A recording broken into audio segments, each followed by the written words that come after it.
Hi everyone, thank you so much for joining us today. Today's webinar will be about painting using real-life references in Clip Studio Paint. Hashtag plein-air Pearl Challenge 2022. Presented by Mariana Noronha. Before we begin the webinar, there are some housekeeping items that we'd like to go through. The webinar will be approximately 1 hour long. All attendees will be muted. Question and answer session will be during the last 15 minutes of the webinar. Attendees can ask questions in the GoToWebinar question box right away. Due to time constraints, not all questions will be answered. This webinar will be recorded, and the recording will be shared on social media and will be sent via email to all registrants and attendees. The panelists for this webinar are Mario Quiñones, myself, Joanna Brower, and Mariana Noronha. For those of you who connect with us for the very first time or have never heard about Clip Studio Paint, Clip Studio Paint is your all-in-one solution for stunning, ready-to-publish illustrations, comics, manga, and animations. Learn more at clipstudio.net/n and graphicly.com. Also, we want to invite you to participate and interact with us through your Instagram stories. We'll share your Instagram story if you tag us with hashtag webinar at Noronha-tastic, at Graphicly, at Warrior Paintings, at Wacom, and at Clip Studio Official. Mariana Noronha is a visual development artist for animation. At present, she's now working as a background artist on an animated TV series for 16 South. Over the years, she has provided colorful and bubbly content on multiple freelance productions, animation pitches, and illustrations. She hosts as regular plein-air painting events at Warrior Paintings. And with that, I'll leave you with Mariana and her presentation, Painting Using Real-Life References in Clip Studio Paint, and the Challenge 2022 hashtag plein-air Pearl. Thank you so much.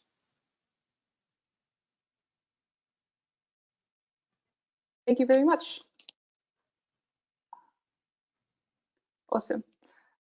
You should all be seeing my screen now. Hello, Mariana. I'm very happy to be with you today.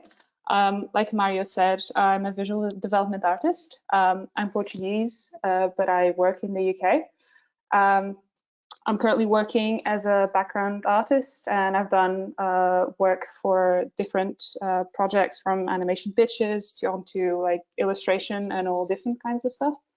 I would say that my art, in the words of my good friend Michelle, is very bubbly and wonky, much like my personality. And it's something that is very important to me, because I need to have a personal connection in order to make the things that I do. So this painting, for instance, I was back home with my partner when we were with my family as well, just driving through the mountains, and they were very happy memories for me. So this was a thing that I clinged on to and made this image happen.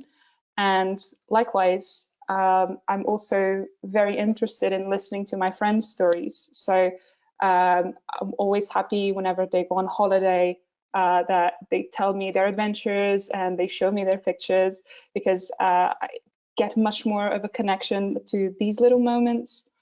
I'm also very emotional and a person, very dramatic, and this manifests in my art. So I really like to think about mental health, about what happens in my daily life, and this is how things that are more like anxiety-based pieces come to be. And I think there's also beauty in those things, that we should be talking about these themes. I really love creating stories. I would say that what I really love to do is to create worlds. World building is really important to me. And some of the things that really make it come alive are the little things. So you can relate to someone that is in a spaceship more because of the way that they go about and do their day, rather than piloting a spaceship, because I'm going to bet that most have not piloted a spaceship, but you all make breakfast every day and you all water your plants if you have any. So I would say that my work is very slice of life based. And these are the things that I really love to cling on to. I love plein air painting because it gets me grounded. So if I'm working, I'm in the zone, I'm getting all this work done, like in this project that already exists. But when I'm doing plein air painting, I'm out on the street. I love just setting up my easel and being one with the world. I love that people come and talk to me, because I really, I'm grounded and I'm feeling everything around me. I'm feeling the movement of the street. I'm listening to the cars, people having a chat. And this is something that really makes me feel alive. And this is what I really want to see in art. And I really love seeing other artists do. So this love for plein air painting is something that I found out actually after joining Warrior Painters. And Warrior Painters is a community of artists that was established in 2016. And essentially is a bunch of really nice folks that really love plein air painting and entertainment art. I didn't do much plein air painting before joining, but everyone was so happy about it, so excited to do it, that it got me doing it as well. And here I found like a community that really cheers each other on, and not only just painting, but on top of painting sessions, we have portfolio reviews, we have crit sessions, we have podcasts, we have all these sorts of things that really helps you grow as an artist. It started out as weekend plein air painting sessions in LA and SSF, but with the pandemic that we all know, it had to go online, and this actually opened a lot of doors, and that's how yours truly, based in the UK, got to join this amazing community. And on top of this, we actually started Warrior Art Camp, which is a platform for sharing skills. So you can learn anything from traditional painting to background design to figure drawing to anything you can imagine. And there's always something coming in, and the best that you get on top of your own personal and artistic growth is the community that comes with it. It really helps you grow in every single way. And on top of all these awesome things, there are two big challenges every year. So there's Coast Guard in December, and now there's Plein April that's about to start tomorrow. And what is Plein April, you say? It's a challenge in which everyone tries to make a painting every day during April. And it initially started as a way to celebrate Earth Day and really get you out there. But it has evolved into so much more. I think of it as an art marathon, and I try to make not a masterpiece every day, but just a painting every day. And every year, I just go through the whole thing. It's challenging, that's why it's a challenge. But at the end, I'm just so proud of all the progress I've made, and everyone that has taken part in it will know the feeling. And on top of that, there are exhibitions as well, so you do have a chance to get your work out there and in the spotlight. So yes, please do check the rules. If you go to Warrior Painters, you can learn all about it. And on that bombshell, I'm going to show you how I do art. So I took this picture. I didn't take this picture, I'm sorry. It's from the web, but it's from Porto. And it's a city that I really, really love. And back in the day, I thought, okay, really love the city. It's a place that I go to and I hang out with friends. It's usually passing by. So it's a place where I feel very happy and very excited. I have big memories of jumping into public transport and just trying to find my way around. I'm very unlucky with public transport, so it really, really is an adventure for me. yeah, so what I did a few years ago when I didn't know better, I just looked at the reference image and I just copied. This was Mariana the printer, and I was not really thinking about what I wanted to say. I just saw a tram, I saw a church, and I just put it down. It's just very grey, washed out, and you don't really know if I'm talking about the tram, if I'm talking about the church. It almost like blends in, and there's not much of a sense of depth. Like you have almost the same values here as you have here, and that was because I was not asking myself these questions like, oh, what do you want to do, Mariana? So after a few years and a few workshops and classes, I started to ask myself these questions. So I started thinking, okay, what do I want to say? What do I feel like? I felt happy. So let's get these blues in. Let's get this saturation up. And another important detail is that cameras will deceive you. So if you look at the picture carefully, right, you can see casted shadow, like really strong. What this means is that the sun is shining. And if you zoom in, you see that people are wearing short sleeves. They're wearing tees, and some people have like some light jackets on. So this tells me it's spring. If it's spring, I can tell you the sun is not going to look like this. So do not believe everything that your camera tells you. So thinking about these things, I then pushed my colors, really got them vibrant. It's not blue, it's blue. Make a statement. And I was thinking of the sense of adventure as well, like going places. So instead of just camouflaging the tram tracks like you see here, I really made them the main character. So they're here. Let's have this diagonal cutting through. And I want the tram to be the star. So I really took time to build the shape. So instead of just making this blob that's over here, I really took the time to chisel and to dig into the shape to really give it a personality. I love the mechanical feeling of the and just the sense of traveling. Then as a secondary focus, it's the city that I love. So we have this beautiful architecture in Portugal. And right here, you see like a blob of gray. But here you see how I see it. I see this beautiful limestone, like all these carvings and this sense of energy that it brings to me. And this was a big thing for me because this means happy times. This just means a blob of unintelligible mess.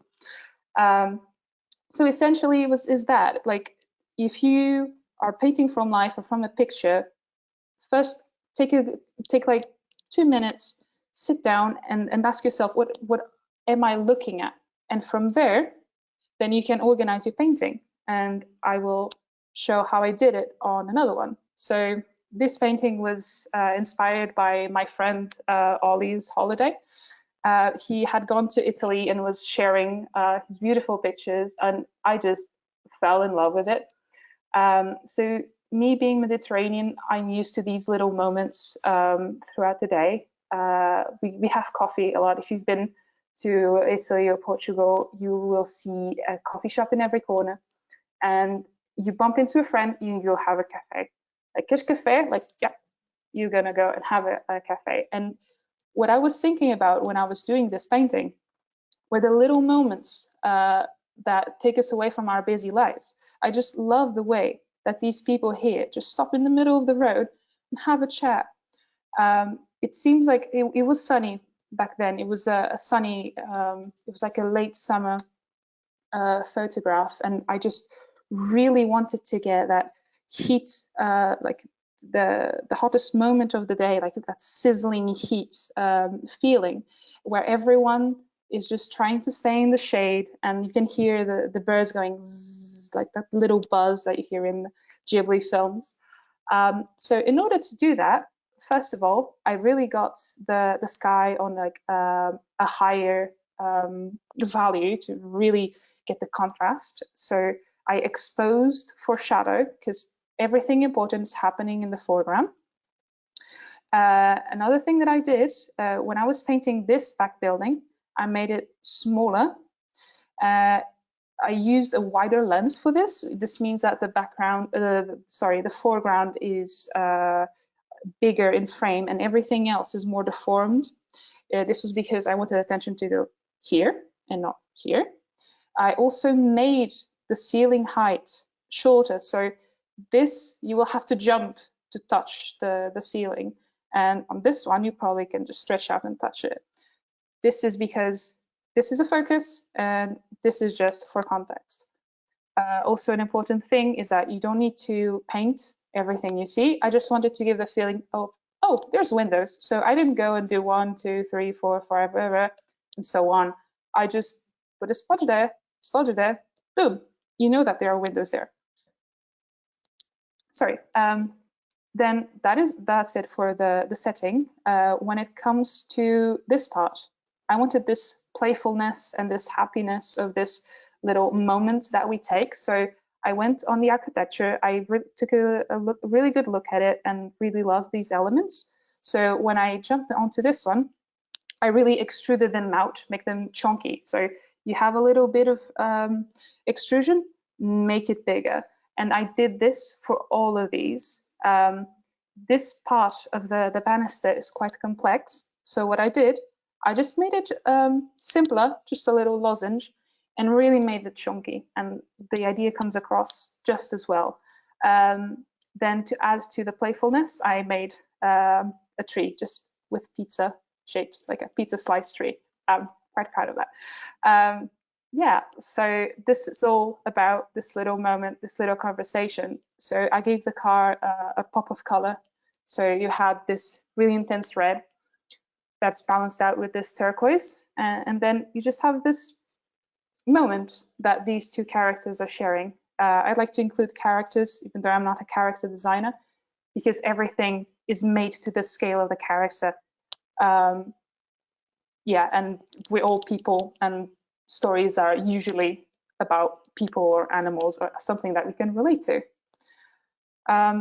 Yeah, so we just went from the Mediterranean to the UK, and for me, moving to the UK, coming from such a colorful and bubbly place was quite an experience, because I was used to buildings popping up like mushrooms, and I just moved to a place where they just look all the same, and it's just so grey every single day. So when I go out and do plein air painting, I have a mission, which is to bring as much color as I possibly can, while still giving out the feelings of overcast and the actual time that to actually show what it was like. So I really love this antique shop in this in Albert Road. It's like a big road that exists in Portsmouth. And I look at it and I think, wow, it sounds like the place in a video game that I would go into and be given a quest. So I really love the contrast that these lights have with the dark interior. So I get this sense of mystery, and it welcomes you in, but it still has this kind of like slightly whimsical, ominous feeling. And I really wanted to play with that. So again, I used a wider lens, which makes this part bigger and the things that are further away from the camera smaller.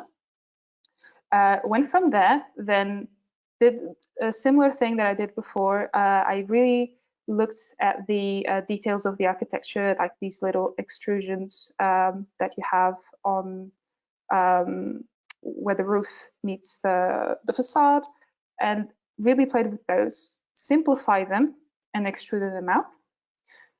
And then made sure that these lights are the lightest part of the painting, so that there's no doubt that is the focal point. This is where I want our adventurer to go. And another important thing, especially when everything is grey in a place like Portsmouth, is to see the color in greys. So I will look at the floor, look at the tarmac, look at the facade, and it's all white or grey. But looking here, I see that it's actually warmer than here. You think it's all grey, but you can actually play with some dragging this thingy thing more towards the, oh no, you didn't see that, towards the reds. So you can have like a more red kind of hue, and then you can play on the other direction. You can bring it more towards the greens and the turquoises in order to give that variety. So it's no longer just a gloomy gray painting. It's actually something much, much richer than that.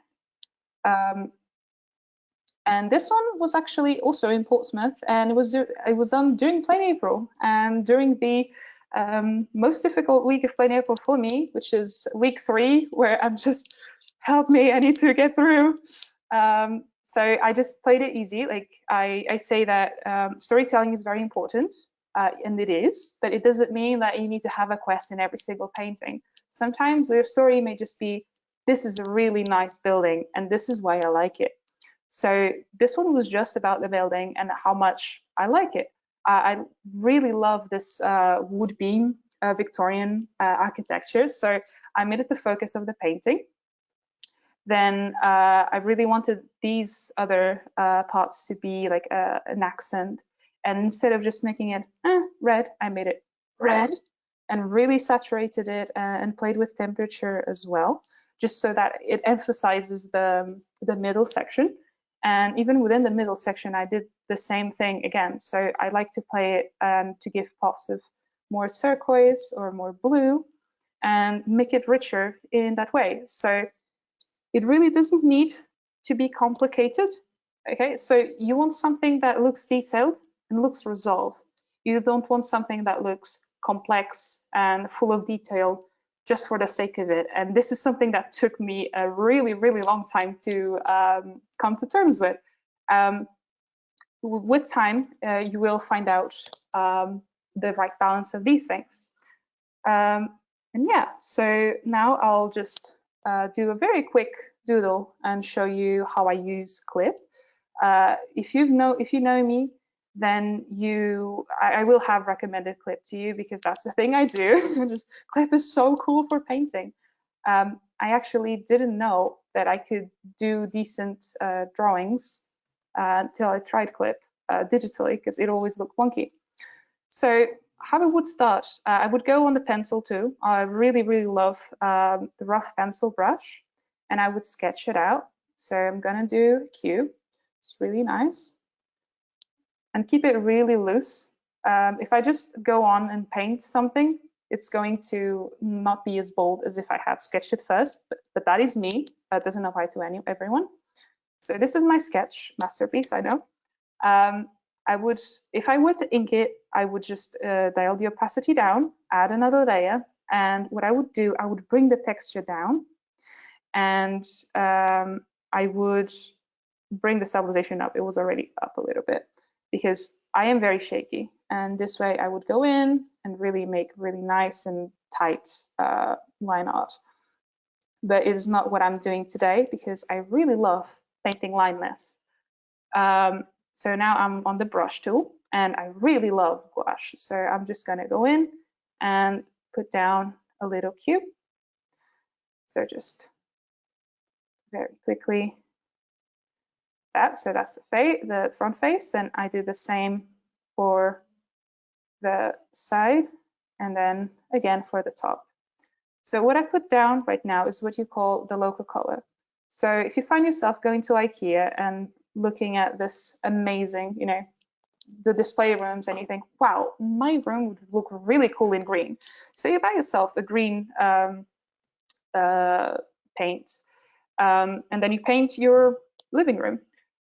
Then the night falls and it gets really dark, but then you start thinking, oh, it looks darker, but it's still green, because I remember painting it green. So there's a difference between the color you see and the color of the object itself. So this is what we call local color, and it's what it looks like with like diffuse white light.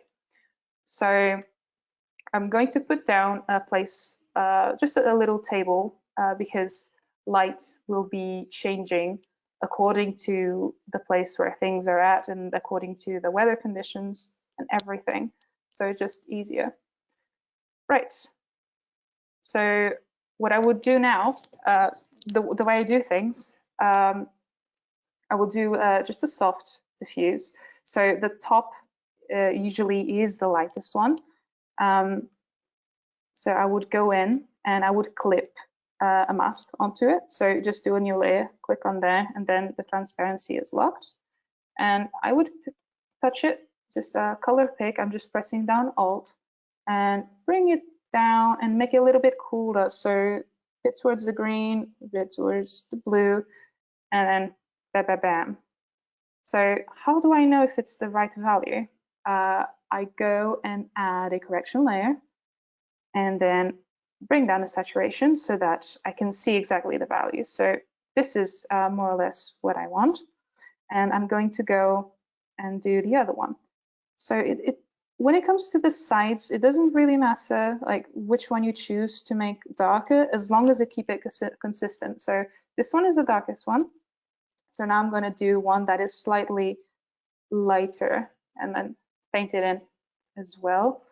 It's blending a little bit with the background, so I'm just gonna, there we go.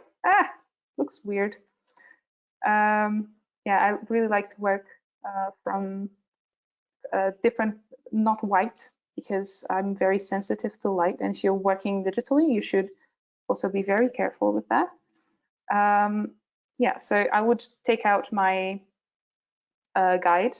What I would do now, I would just do a little shadow, because you cast a shadow when the object meets the surface. So I would bring this down and just do it a little bit underneath. So if I leave it like this, it means that there's a very strong light coming from above, and that's not what we want.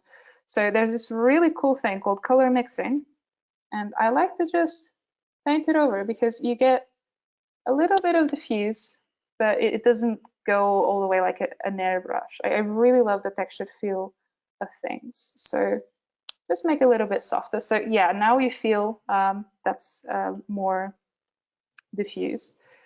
So I would add just a little touch. You don't need a lot of detail to make something look believable. So I would color pick it. Then I would just bring it down a little bit and make it a little bit cooler. And I just add a little smudge.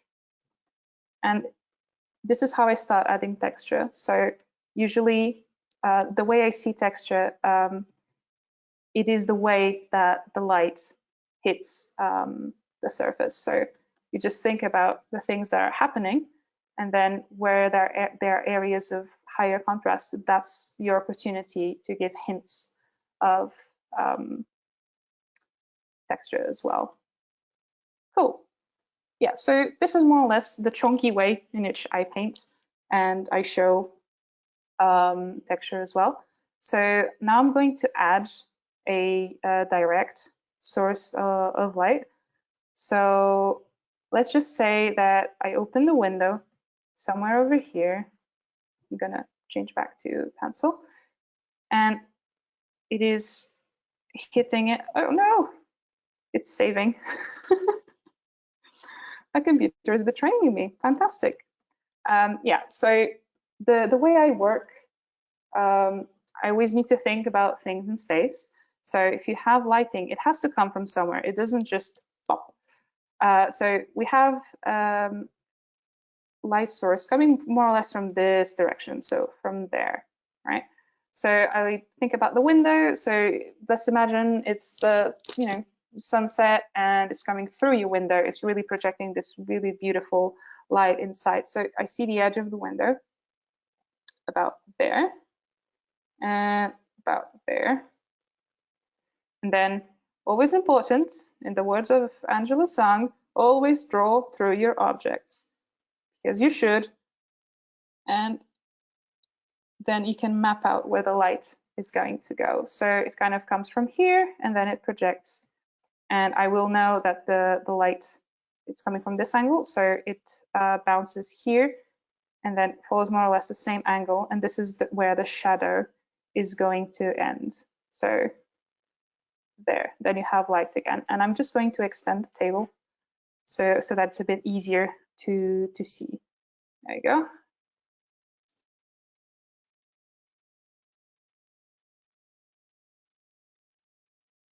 There we go. Yes. Now I've done my classic, which layer did I use? There we go. Okay, cool. So now I know how my light is going to work. So I'm just gonna do the easiest first. So I'm just gonna create another layer. Oh, wrong button. Another layer, clip it on. And this time I want something that is warmer. So about that, yeah, that sounds good. So this is the angle at which the light is hitting the table, about there and there. So I'm just following the calculations that I did. Now, when it comes to the actual cube, where is he? Over here. I'm going to add another layer. I'm going to clip it. Then I pick it again, and I go a little bit higher. Okay, this is the time that I'm going to check the values. So I want this to be really, really bold. So I'm going to go even higher because I want it a little bit brighter than the table. There we go. Oh, actually, no, this couldn't be because it's not my lightest surface. So I will bring it a little bit further down and do the same thing on this face. Then I would go on the top face, which is this one. Same thing, I would add another layer, clip it on top, and then paint it and make it significantly higher. There we go. That's what we want. Yeah, now I can turn down the sketch, and that's essentially how it would look like. Yeah. Yeah, cool. So now that the bare bones are there, I would go in. Oh, actually, straighten. So yeah. So yeah, I have a lot of layers. This happens a lot while I work. So I would lock transparency, and like I said before, the way I add texture is by just coming in and thinking about how the light is going to affect it, and do the same thing on the top. So this is essentially the same procedure that I was doing beforehand. And over there, I like to just lock transparency and paint on top of it. I don't really do that when I'm working during the day, like for animation, because things have to be very, very tight and very different. But this is just a plein air painting. I'm doing it for myself. Now the last little touch is to like come in, and I have like a very strong beam of light. So if I actually just come in and why aren't you working? Ah, yes, because it's the wrong layer. Fantastic, guys. Remember to be on the wrong layer. Do not scream at the program when it's your fault. So this is where like really strong beams of light connect. So it would really show how it would show the texture. So if you light a spotlight where the shadow meets the light, this is where you can really add detail. You don't need detail here, but if you're going to do it in the areas that can actually see it, because that will save you time tremendously. And the same thing over here. Yeah, that is the gist of how I paint it. Then if I was feeling lucky, like Google, I would come in and start adding some more color variations. So if there was like a strong beam of light over here, the light would bounce up. So it would make this part of the cube a little bit stronger and like lighter. So I would just give it a smidge, and it's just an opportunity to give it a little bit more warmth over there. And yeah, that's the same thing I was doing in the previous paintings. So just look at something that's gray, and just find a way to make it more rich and colorful. Yeah. So on that bombshell, I'm now going to show how I use this method on an actual demo, whenever I paint, I really love this tool called the subview because it keeps all of your reference in one place. I usually have like really big inspiration boards, and what happens is I have to look for something that's here, and then I'm doing something else, and there's a picture here, and it just becomes a bit messy. So I really love the subview tool because you just pop your stuff on there, and then you flick between, and it's just very, very practical, and fantastic. So I would say there's not much to it. I just really love my brush tool, my pencil tool, and I will just use magic wand and lasso as well, like magic wand for W, L for lasso, and essentially use layers and clipping them onto each other. So you just clip them, create new layers, and you clip them on. And the way I pick color, so you may have noticed I have these color sliders on.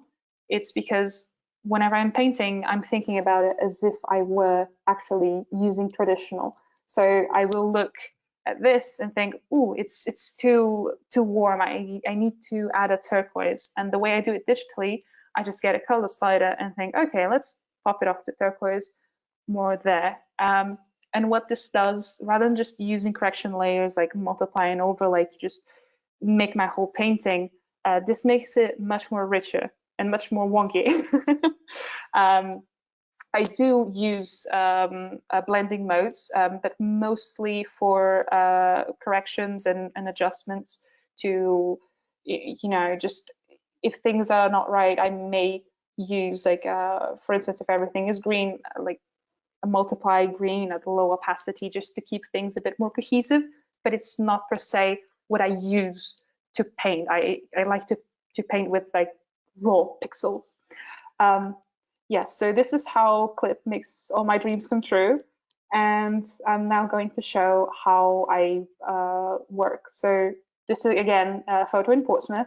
And it's always this kind of weather, just like kind of overcast, raining-ish. So this was the painting that I'm going to be showing.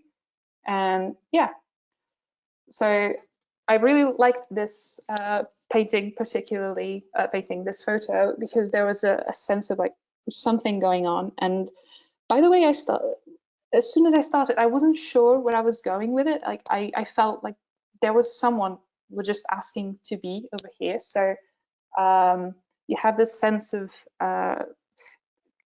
in public transport, you have a lot of paths intertwining. Like you have people that would not meet otherwise, that have very different lifestyles, but it's somewhere everyone has in common. So I started having this idea of someone who is getting ready for a date, very excited but very scared at the same time. And you have this feeling that we all know, we're just super excited, but anxiety is getting in the way. And I do have anxiety, and the way I see the world when I'm anxious is just very, very angular, very pointy, very stressed. I walk around the streets and I think the trees are frowning at me. So I like to play with those feelings. So as I was sketching this, I was thinking, how can I make this shape language really highlight this tension? And you're waiting for a bus. Could be this bus, could be the next one. Am I going to be late? Where is this bus? Now the service is cancelled. All this flurry of emotions. And I struggle a little bit with, not struggle, but it's something I need to think about, designing. Color, I usually say that I paint with the heart, but I design with the brain. So I always make sure to draw things out first and then use the transform tool, like Control T, to push my proportions, to use more big, medium, small shapes. And this is what I was doing here. Then once I added the street lamp there just to really heighten this sense of anxiety spotlight. Everyone's looking at you. What are you doing? And then from there, I just keyed in like some basic color harmonies. I always say that if it doesn't work in 2 colors, then it's not going to work in 50. I like to take my sweet time making sure that these 2 colors work. And the specific case, it's this like reddish coral red against this more like green, like somewhere between. It's a green. It's not turquoise, but you know what I mean. And once I felt like those were working, I started subdividing and adding some more darker ones. So this all dark value is all the same hue. And I actually have the initial color key on the subview as well. So if I'm rendering, I'm focusing on rendering. I can't. I use the color key as a way to keep track of the whole painting while I'm doing things. So I will do details in passes. So it will start as you see me going throughout the painting. I will do I'll define this shape here, then I'll define this shape like further up on the bust, and I'll move on to the bust stop as well. And all the time making sure that I have not lost that initial concept that I had in the color key. The navigator panel is also really good for that. Something that I would love to do are vans and buses and cars. I was looking at my portfolio the other day, and I have a lot of cars in there and have no idea. But they're very tricky things. Machinery can get very, very complicated. So the way to paint it is to make it believable and not literal. So I will look at things, see the big shapes. So this bus is just a massive loaf of bread. So I just make this big loafy shape, and you start extruding. So you have a wheel in there. So I just make this little nook that goes inside, and really look at it and think about which shapes really pop out and exaggerate those, because you don't need every single bolt and nut in there to tell people it's a bus. And I do the same thing with characters. So I'm not a character designer, but like I said before, whatever you're making, it's going to be used by someone, and it has to be to the scale. So I do the same thing, just think about the big shapes and they start dividing. I did spend a little bit more time on the character here because it is where I want you guys to look at. This is a story about this little lad that's late for a date and is really anxious. So this is where your eye first goes. Then the second place I want to go is the bus stop into the bus, so that then you understand, oh yeah, that's why he's anxious, like he's about to go, and there's this all this uncertainty in the air.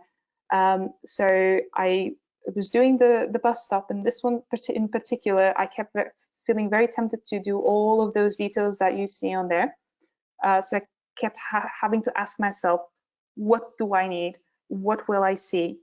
It really helps to squint when you look at your reference image, because this way you will not see detail that is not necessary. So I just kept it to like a few variations, and whenever I have light, I kept it to the same reddish hue, much like what is happening in the picture. So even though I really exaggerate the lights, I use the reference picture to understand how the lights, the color. I use the ref picture to understand how things relate, how it behaves. So I will look at the lights. I'll see how they are bouncing off and emitting glow. I will look at how the shadows are behaving, where light is bouncing, because these are the things that really sell the painting. You can be as bold as you want with color. You just have to make it believable. It's not about it being hyperreal as much as it is about it being believable.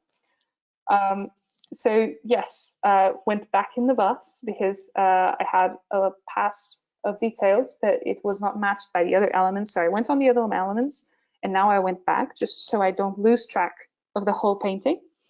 And I really didn't need a lot of things. If you look at the reference picture, you have a lot of poles, you have lights, you have like hinges, you have the wheel, you have the driver, you have seats. There's so much in there, but you really don't need all that stuff to tell people that there's stuff inside and then it's a bus. I keep having to pull away and really think about which lines are going to say what. I really loved the little lines that go over the wheel and around the bus. So I used it to help depict the shape. And this is where I start more finer rendering. So I didn't have the clouds like I have on the painting. This was because I was thinking about the shape language that I used in the bushes, and I wanted to repeat it and give a sense of whimsy, but still with the shape hierarchy just making it a bit uneasy. So it's happy, but like, help me, I'm excited, but I'm a bit scared. Yes, so it's the same thing. So you have color harmony and you have shape harmony. So I like to keep it really simple. So at the minute I have like these sharp straight lines like around the area, just making the focus of the painting is this little lad that is very, very anxious about his date.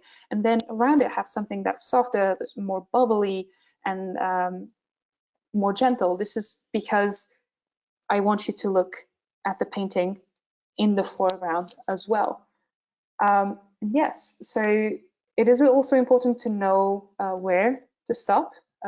Actually, a teacher back in high school told me, yeah, you can render really, really well, but that doesn't mean you have to. And it's something that really stuck with me. So it again goes back to that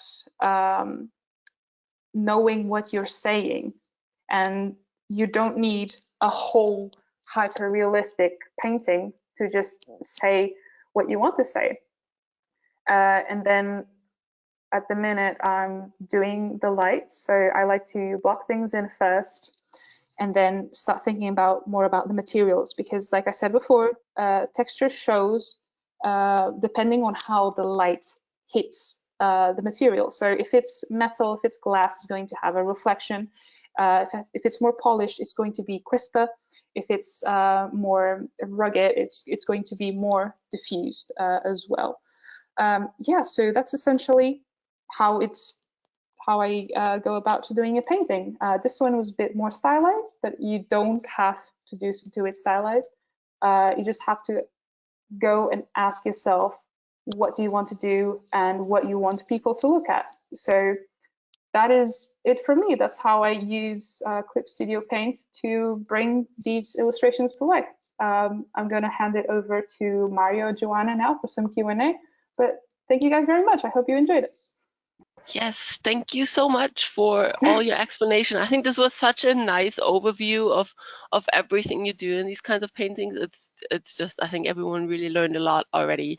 So it was really nice also looking at your process. And yeah, so let's see what we got for questions. First of all, what inspired you to actually start drawing backgrounds over characters?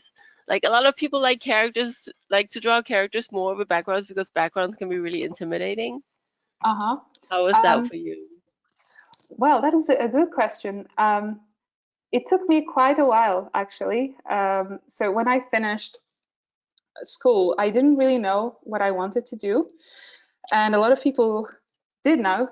I had to start making art and doing things because I wanted to.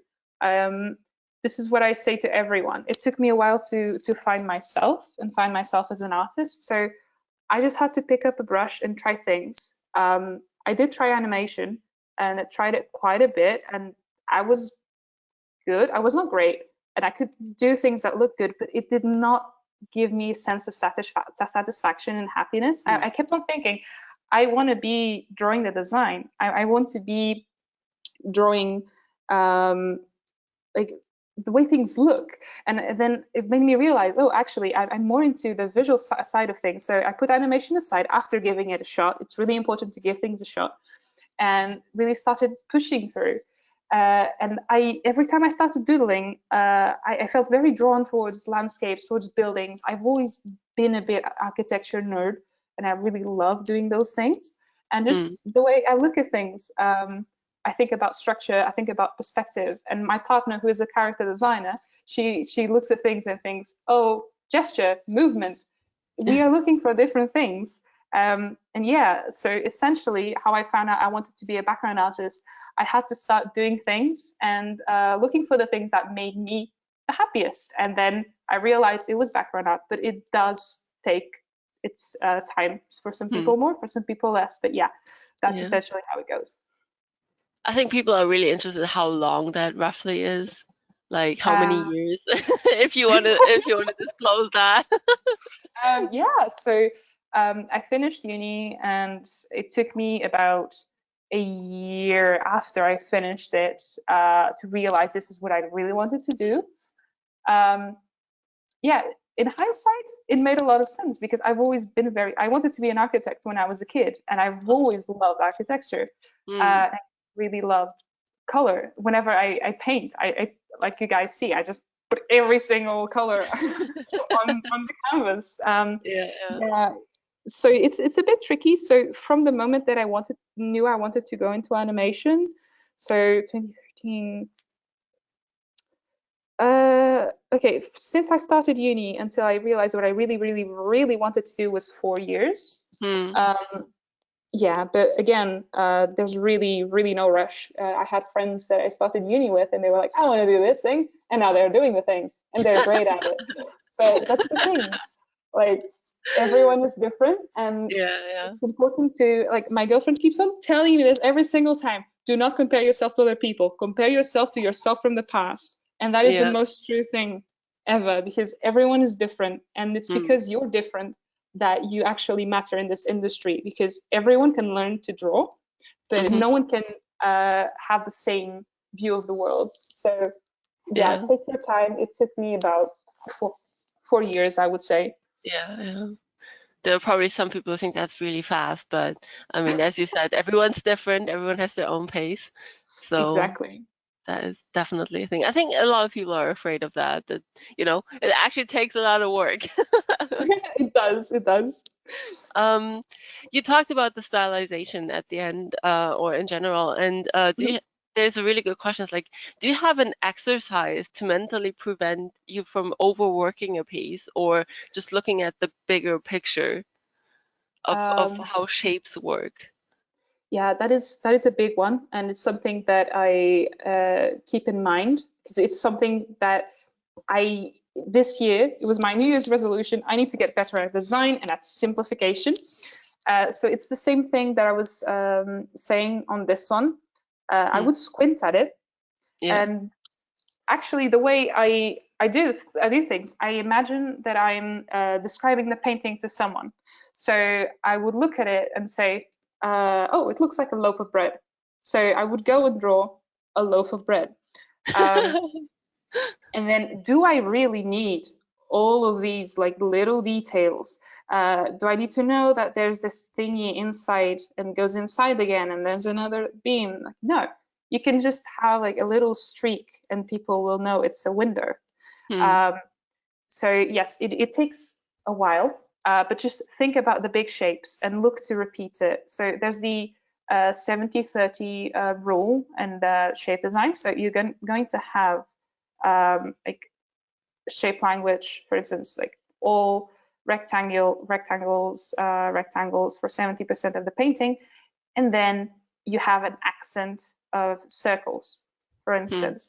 And the way I simplify this, for instance, on this tram, I would go with rectangles, and instead of just making all sorts of different shapes, I would try to keep everything a rectangle, and really do not zoom in too much.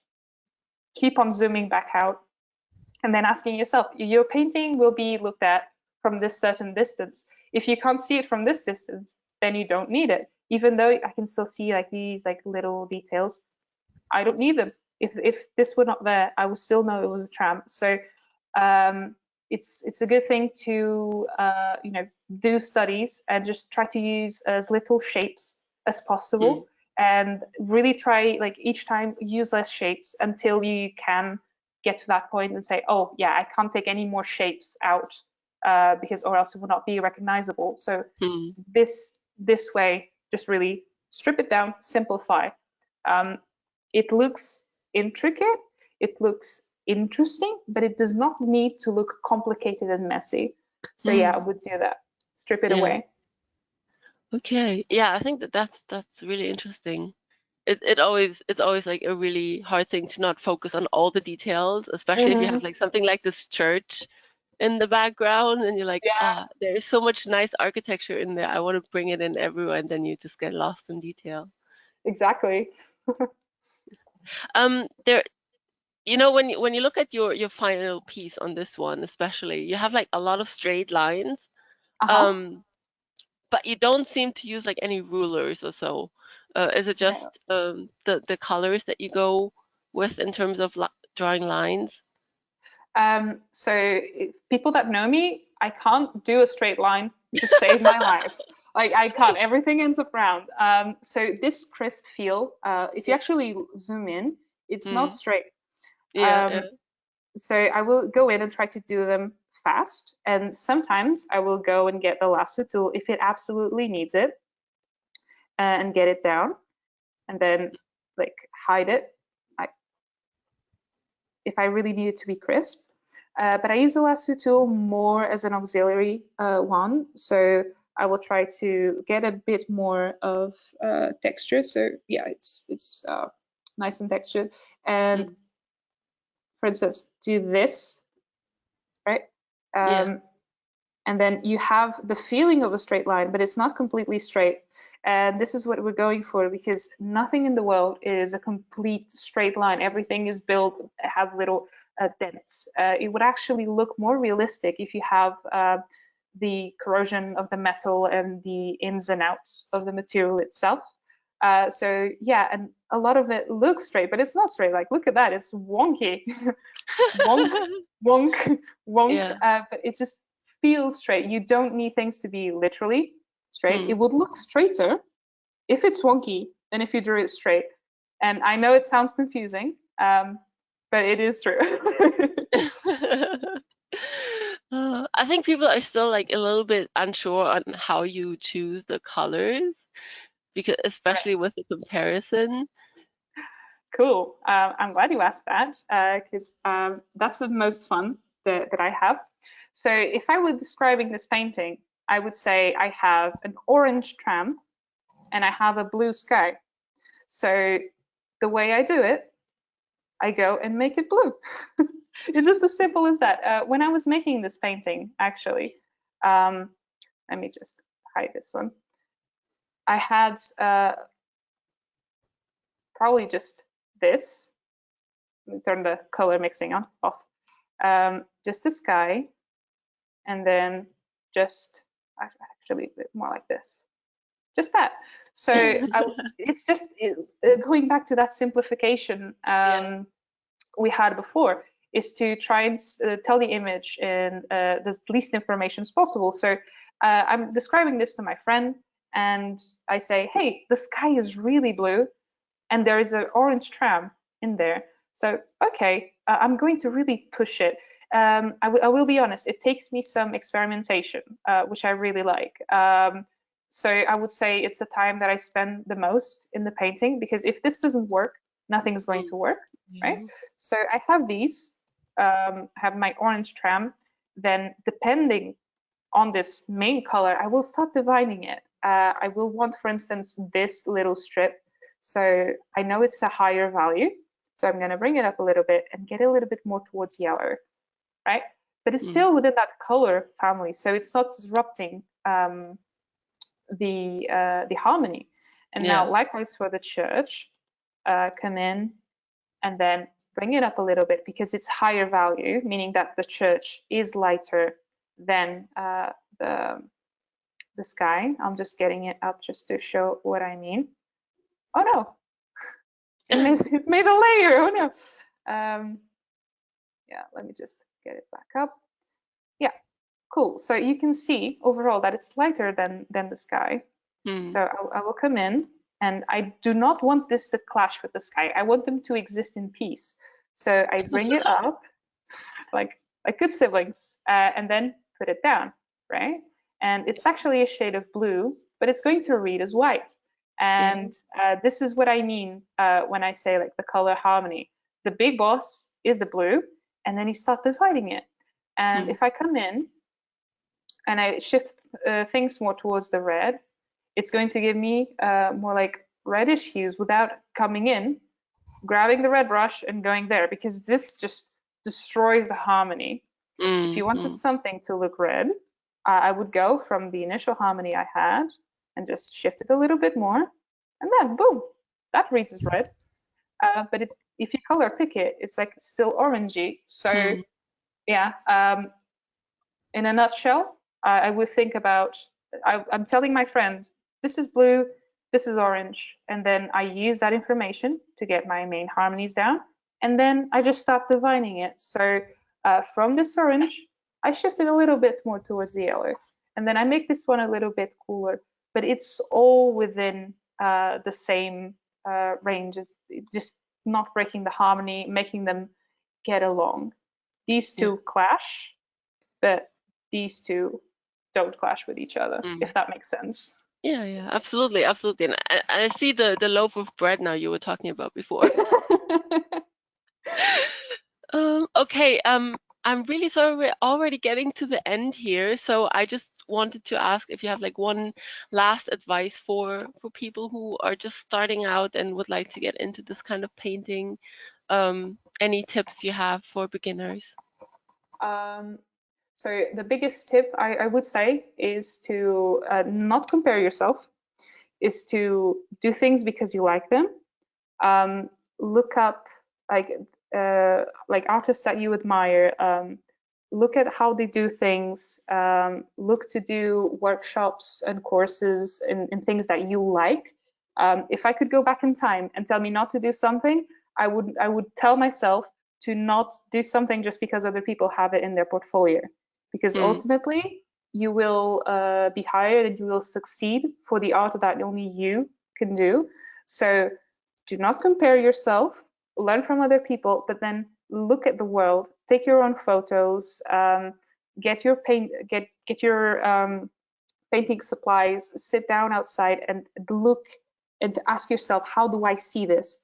I always say that it's important for me to look at how other people do things, but then I sit down and I think about how I see the world. How does Mariana look at this church? How does Mariana look at this tree? So you are an artist, you are bringing a vision into the world. So just ask yourself these questions and do things you like keep working hard, but do not forget that you can only tell stories if you have stories to tell. If you just sit down in your bedroom, just painting all day, you will not have stories of traveling, not have stories of cooking, of meeting with friends. You have to go out there, have experiences, and then work hard to tell them. But don't forget yourself and do not compare yourself. You have your own vision of the world, and that's something that's beautiful. Okay, thank you so much. And yes, let's give it back to Mario to do the final closing of the webinar. Yes, so thank you so much, Mariana, for such an inspiring presentation. And also thank you, Joanna, for handling all of the questions. There were so many questions. Thank you so much to all the attendees who are still with us today. And just one last reminder to participate in this 2022 hashtag plein-air April challenge. More information, visit warriorpainters.com/plein-air. You will see all the details, prices, etc. So one last bit of information. This webinar has been recorded and will be uploaded to our YouTube channel. So don't forget to subscribe to our Clip Studio Paint channel and Graphicsly. For more information about Clip Studio Paint, visit our website clipstudio.net/n and graphicsly.com. And of course, follow Mariana and Warrior Painters on Instagram, Noronha Tastic and Warrior Painters, and also on her website, mcnoronha.com. So with that, again, thank you so much, Mariana. Thank you for having me. And thank you so much, Joanna. Yes, of course. Thank you so much. And thank you also to anyone who participated in today's webinar. Stay tuned for more events and see you in our next webinar. So thank you so much. Bye-bye. Bye-bye. Thank you.